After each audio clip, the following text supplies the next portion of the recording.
Welcome back to The Heat. We're discussing the Paris terror attacks and the world's response. Let's get back to our distinguished panel.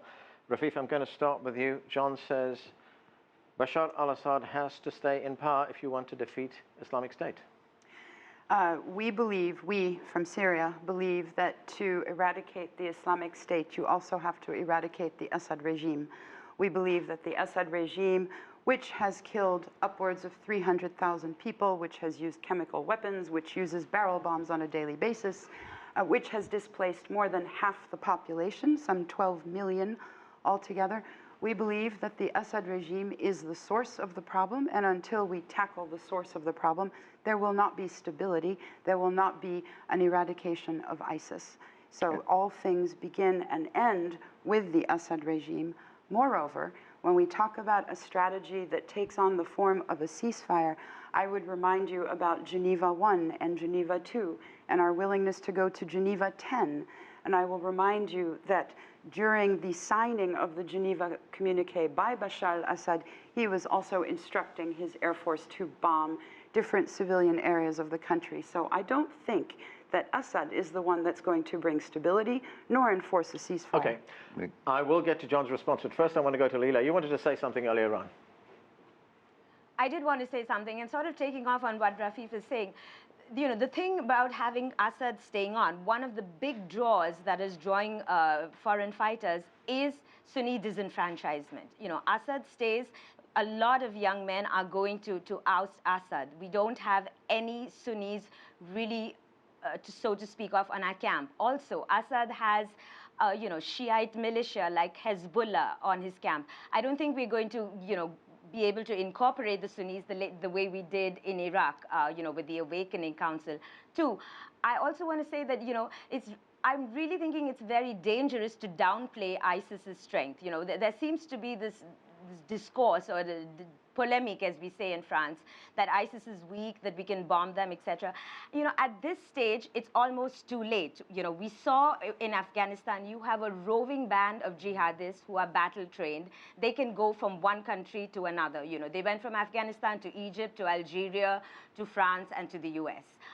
You know, we already have this problem. To downplay ISIS's strength is really not going to serve as any purpose. Okay, John, I want to get your response to what Rafif was saying about the fact that Bashar al-Assad is the source of the problem. Well, I agree. He is the source of the problem, but he's now basically in a position of siege himself, and does seem to have suggested he would accept a partition. That would stop the end of the war. That would stop the fighting. That would bring peace of sorts. It would be a partitioning situation, which would be very ugly and so forth. But the main problem is if you want to get rid of Assad, then basically, and that's the primary way, it seems to me, basically the war will never end. It'll go on forever. What the opposition has to do, it seems to me, is bite that bullet, and they're very likely not to be willing to do so, despite everything. And if they don't bite that bullet, it'll go on for a long time. Assad is it may well be that it won't work, that as it has been suggested, Assad may just break it 10 minutes later, but there is pressure on him substantially from his patrons, particularly Russia, who really want stability in that area, want the war to end, and I think he's desperate to keep them online, and I think they would have a huge influence over him. That's the hope. Okay, Philippe, I want to get your view on what Leela was saying earlier on about, you know, one of the French problems, or one of France's problems rather, is the fact that it has these large numbers of very young Muslims who are alienated from mainstream society, who are disaffected, and where there are very high levels of unemployment. Yes, well, obviously, I mean, as you said earlier, rightly, I mean, the post-colonial aspect of this is very clear. But on the other hand, we can't sort of go back in the sort of the past centuries and blame ourselves for this, you know, for the rest of the times. It is true there is an unemployment problem in France. It doesn't affect just Muslims. It affects everybody. There's 10% unemployment, and young people are affected by this unemployment. Now, it doesn't justify extremism or crime.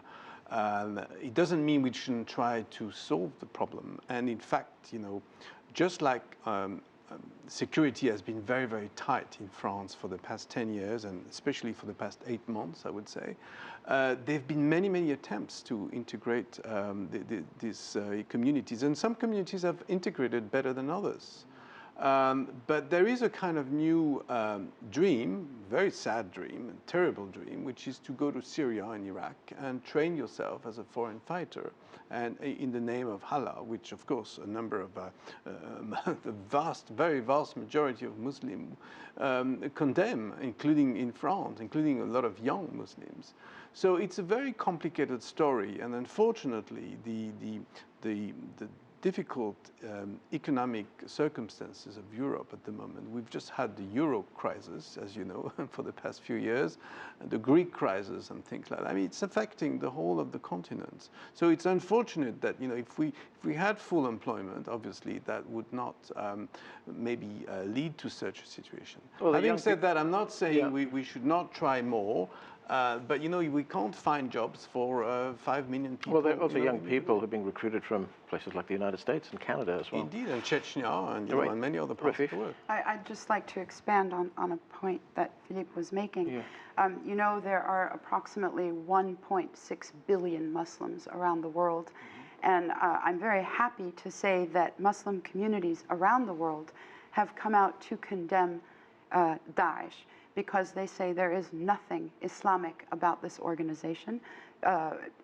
Devout Muslims will say that Islam is actually a peaceful religion, and that the activities of Daesh and the brand of Islam that they are trying to spread has nothing to do with Islam. So I just want to make it clear that Well, yeah, Muslim leaders have pointed out that it's been conflated. Muslim communities and a group of terrorists. There are more terrorists than Islamists, really. You know, it's been conflated. One label's been put across. Right, these people are criminals and should be treated as such. And unfortunately, they are using religion as a tool of power, much like the Assad regime has used secularism as his tool of power in Syria. Okay. John, I just have a little bit of time, about a minute. U.S. Secretary of State John Kerry says potentially there could be a ceasefire within weeks, he said, in Syria. Well, that may be visionary, but I think we should really be trying for it.